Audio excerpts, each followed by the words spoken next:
Je m'appelle Lorraine Janton, je suis adjointe au maire de la ville de Nanterre sur les droits des femmes et je suis également conseillère départementale des Hauts-de-Seine. La Maison des femmes de Nanterre elle a pour origine une demande très forte des habitantes et des habitants de Nanterre, mais également des associations de professionnels qui œuvrent sur cette question depuis de nombreuses années.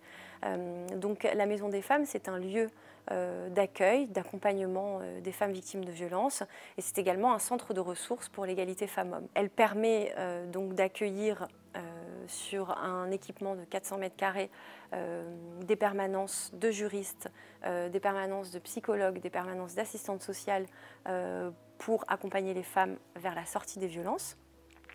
Elle permet également d'avoir des temps collectifs de sortie des violences. On organise notamment des ateliers de sophrologie, des ateliers de boxe pour les femmes victimes de violences, puisqu'on sait que c'est important lorsqu'on a été victime de violences de se réapproprier son corps, de reprendre confiance en soi. Et on sait que le sport est un formidable vecteur pour retrouver confiance en soi.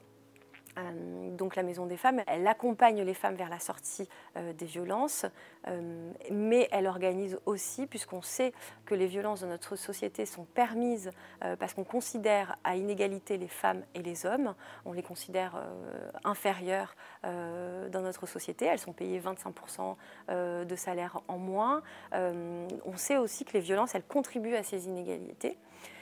Donc on développe tout un tas d'initiatives pour sensibiliser les Nantériens et les Nantériennes sur la question de l'égalité femmes-hommes. Le projet, il émane des habitants de Nanterre. Depuis que la Maison des femmes est ouverte, donc début octobre, on a accueilli de octobre 2022 à décembre 2022 230 femmes, avec enfants notamment. On a accueilli donc physiquement à la Maison des femmes, sans compter les nombreux appels téléphoniques et les nombreux mails aussi reçus depuis qu'on existe. Donc on constate que parmi ces 230 femmes, à peu près 30% d'entre elles sont originaires d'une ville autre que Nanterre. Donc on répond là à un besoin réel. Par ailleurs, le lieu choisi pour accueillir la Maison des femmes étant un lieu accessible, un lieu confidentiel puisqu'on est dans un quartier très peu résidentiel et un quartier où il y a beaucoup d'entreprises, les femmes se sentent en sécurité et ont plus de facilité à passer la porte de la Maison des femmes.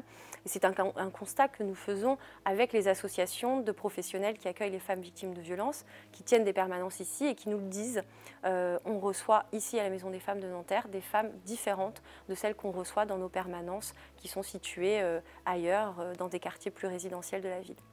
On intervient à la Maison des femmes uniquement grâce au travail fondamental et précieux des associations qui sont sur le terrain depuis de nombreuses années, je le disais tout à l'heure, et qui agissent avec de moins en moins de moyens face à une demande de plus en plus croissante.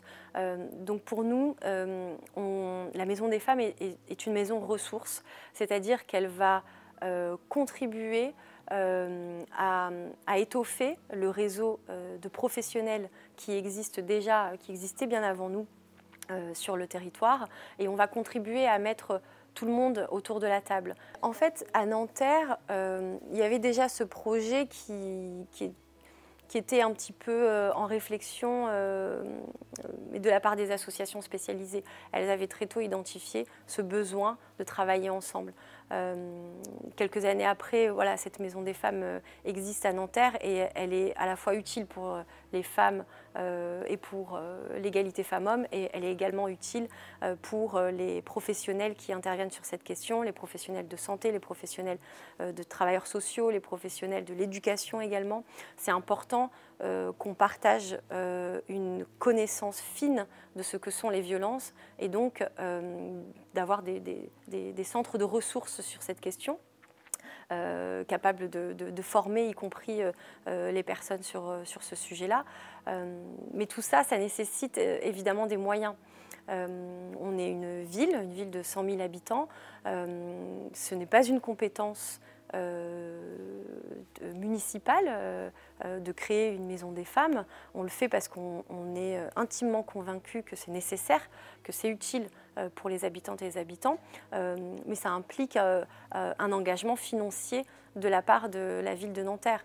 Donc là, on a un équipement, on a mis à disposition un équipement de 400 mètres carrés sur la ville de Nanterre, et on a également 2 agents municipaux à temps plein qui travaillent, une agente d'accueil et une coordinatrice de la Maison des Femmes, donc qui travaillent à étoffer l'offre de la Maison des Femmes. Donc ça a un coût. Ce coût, aujourd'hui, la ville l'assume, mais ça ne peut pas être une question uniquement traitée par la ville de Nanterre. Il faut que les autres villes s'en emparent, il faut que le département des Hauts-de-Seine s'en empare, il faut que l'État, dont c'est la compétence, s'en empare bien plus que ce qu'il le fait actuellement. C'est, selon les dires de notre président, une grande cause de son quinquennat. Or, malheureusement, on constate, et les associations font ce même constat, que les moyens ne sont pas à la hauteur des enjeux. Donc c'est un véritable défi d'aller chercher des moyens pour pouvoir répondre aux besoins de plus en plus grandissants.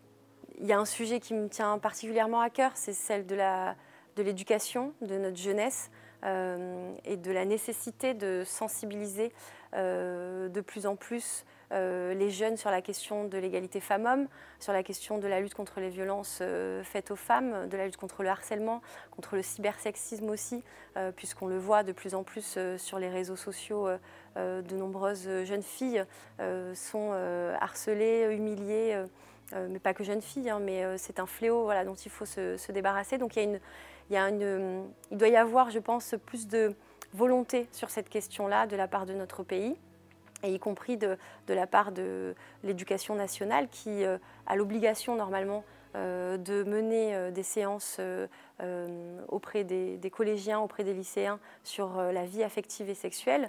Or, on constate que par faute de moyens, ce n'est pas encore le cas dans tous nos établissements scolaires, et pourtant il y en a vraiment besoin.